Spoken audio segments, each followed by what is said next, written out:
മനസ്സ് എന്ന് പറയുന്നത് എപ്പോഴും ഇങ്ങനെ തിരമാലകൾ പോലെ ഇങ്ങനെ അലയടിച്ചുകൊണ്ടിരിക്കുന്ന ഒരു സാധനമാണ്. വാണ്ടറിങ് മൈൻഡാണ്. നമ്മൾ ഇപ്പോൾ ഒരു മണിക്കൂർ മുമ്പ്, ഇപ്പോൾ ഈ എൻ്റെ സംസാരം കേൾക്കുന്ന നിങ്ങൾ ഒരു മണിക്കൂർ മുതൽ ഇതുവരെ എന്തൊക്കെ ചിന്തിച്ചതെന്ന് നിങ്ങൾക്ക് പറയാൻ പറ്റില്ലല്ലോ.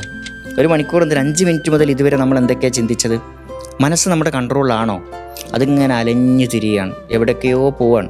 ഒരാടിനെ കെട്ടയിച്ച് വിട്ട പോലെയാണ്. നമ്മൾ ഉദ്ദേശിക്കുന്ന സമയത്ത് കുറച്ച് സമയം മാത്രമേ മൈൻഡ് നമ്മുടെ കൂടെ വരുന്നുള്ളൂ. മറ്റതങ്ങനെ കറങ്ങി കറങ്ങി നടക്കുകയാണ്. ഒന്നുകിൽ പാസ്റ്റിലേക്ക് പോകും, അല്ലെങ്കിൽ ഫ്യൂച്ചറിലേക്ക് പോകും. അങ്ങനെയുള്ളൊരു മനസ്സ്, ആ മനസ്സ് പ്രസൻറ്റിലേക്ക് അഥവാ ഈ നിമിഷത്തിലേക്ക് കൊണ്ടുവരാൻ നമ്മൾ പരിശീലിക്കുമ്പോൾ, ഈ നിമിഷത്തിൻ്റെ ധന്യതയിലേക്ക്, അതിൻ്റെ ആ ഒരു വർത്തമാന നിമിഷത്തിൻ്റെ ആസ്വാദനത്തിലേക്ക് നമുക്ക് വരുത്താൻ കഴിയുമ്പോൾ, വളരെ ലളിതമായി പറഞ്ഞു കഴിഞ്ഞാൽ അതാണ് മൈൻഡ്ഫുൾനെസ് എന്ന് പറയുന്നത്. ശ്രദ്ധാപൂർണത.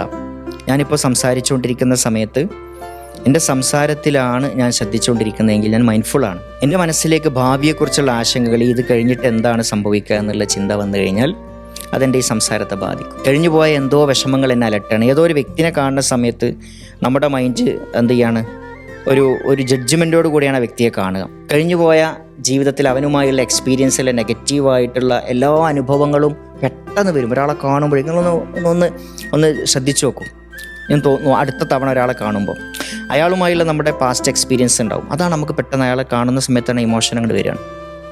ജഡ്ജ്മെൻറ്റ് മൈൻഡോടുകൂടെ, നോൺ ജഡ്ജ്മെൻ്റൽ ആറ്റിറ്റ്യൂഡോടുകൂടെ വർത്തമാനകാല നിമിഷത്തിൽ, പ്രസൻറ്റിൽ നിലനിൽക്കുക എന്നുള്ളതാണ്. ഇതാണ് ഒരു മനുഷ്യൻ്റെ ജീവിതത്തിൻ്റെ വിജയം.